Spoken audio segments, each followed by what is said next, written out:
The other thing I want to address myself to, it is not part of the sermon today, is what we are witnessing right now, the gender-based violence.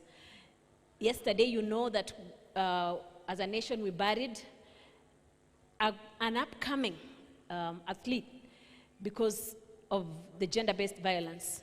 In Kericho alone, this week, we have had 3 young ladies whose necks have been slashed or stabbed. It seems to be happening a lot around here. And we cannot bury our head in the sand. We have to address it as a church. Gender-based violence achieves nothing apart from bringing grief and pain. And if we follow what has been taught to us this week, you know, sometimes we tell you things, you say you're near pastor, lakini iko kwa Bible. If we follow these things, there will be no need for us to cut each other's necks. And the problem with gender-based violence is that it starts slowly. It starts with a slap, and the slap will eventually graduate to you slashing somebody's neck. And these men, a lot of them apologize. They apologize. They were so angry at that point when they slashed the neck of this person that they regret after. But by the time you're regretting, you have killed somebody. I, as a pastor, do not condone, because a lot of times you will see people saying, and I'm sure pastor wake alimwambia vumilia turudi. I want to tangaza to you that I do not condone gender-based violence. That if you beat up your spouse, I want to tell you here that if she comes to me, I will send her home until you deal with whatever it is, the anger that is in you.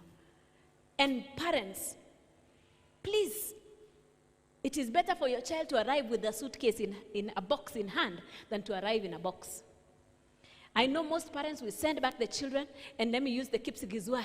Kilione, kimoito. For those who do not understand that, we are very good as Kalenjins to say kuvumilia. Kuvumilia.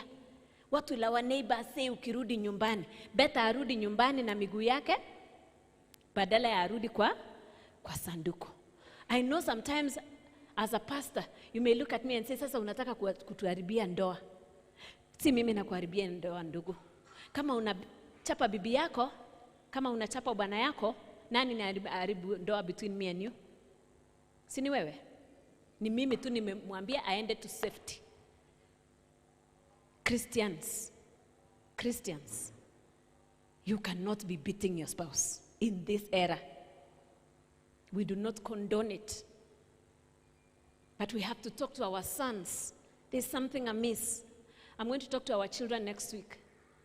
Our sons.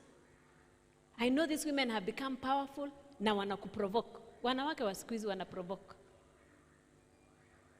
But no matter the level of provocation, it's better to get out of the house and walk away. Sometimes unasema, if I can't have you, nobody else will have you. Believe me, nobody else will have them, because you will be killed. If you slash, your neighbors will stone you to death. Ni hasara mara mbili. If you no longer want that woman, rudisha kwao. Kama umechoka naye kabisa, rudisha kwao. Hata nirudishie. Kama ulifanya harusi kanisa, nirudishie, mwambie ndio hiyo bibi yako, nitaenda na yeye kwao. Let's take it with the seriousness that it deserves. Don't start with a slap. When you start with a slap, one day you will cut her neck and say, I didn't mean to. Okay, that's the end. But we need to take it seriously. Gender-based violence is not something that should be taken lightly.